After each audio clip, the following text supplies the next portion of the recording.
भाजपा त्रिपुरा की सुरक्षा और विकास की गारंटी है। भाजपा विकास में भेदभाव नहीं करती है।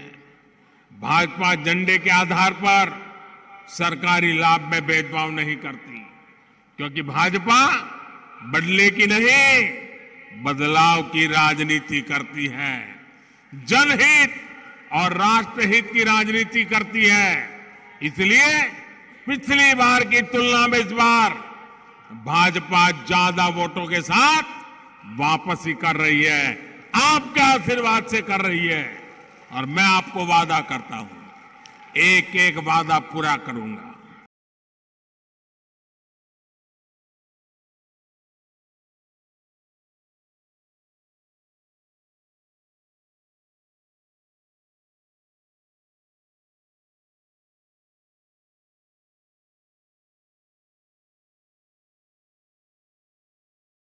त्रिपुरा को अपना पहला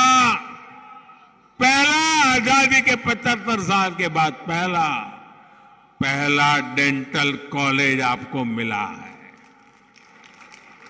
अटल Bihari Vajpayee regional cancer hospital अब नॉर्थ ईस्ट के सबसे अच्छे कैंसर अस्पतालों में से एक है।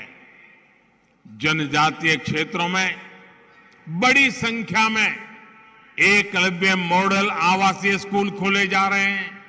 भाइयों बहनों, शिक्षा और कौशल के साथ साथ युवाओं के लिए रोजगार डबल इंजन सरकार की प्राथमिकता है।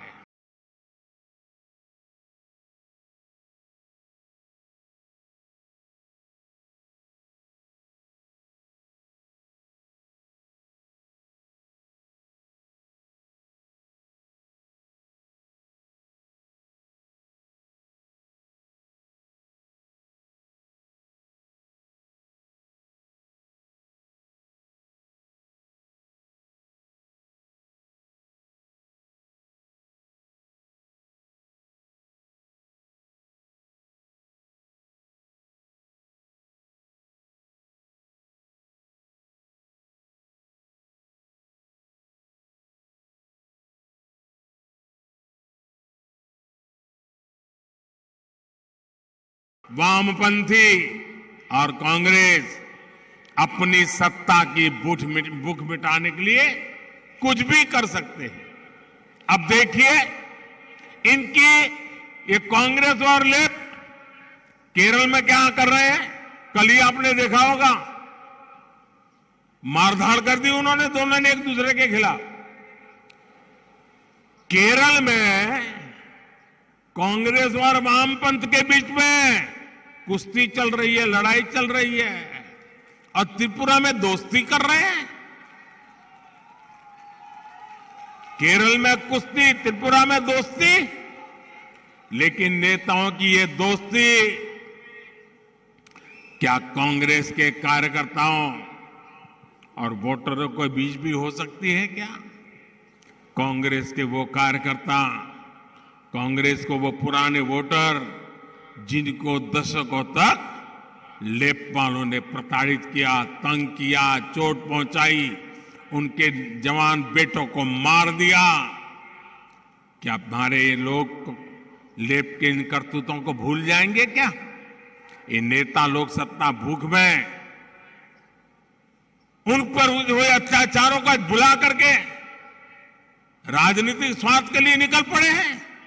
क्या त्रिपुरा की जनता ऐसे लोगों को माफ करेगी? एक झंडा लगाने तक के लिए जिनके अपनों का खून बहाया गया, क्या वो पुरानी बातें भूल जाएंगे? वो भी सिर्फ इसलिए कि कांग्रेस के कुछ नेताओं को सत्ता की भूख है, उन्हें अपनी तिजोरी भरनी है। इनके लिए अपने कार्यकर्ताओं और अपने वोटरों की भावना बिल्कुल मायने नहीं रखती। त्रिपुरा के लोगों को लेफ्ट और कांग्रेस के ऐसे स्वार्थी गठबंधन से बच करके रहना है।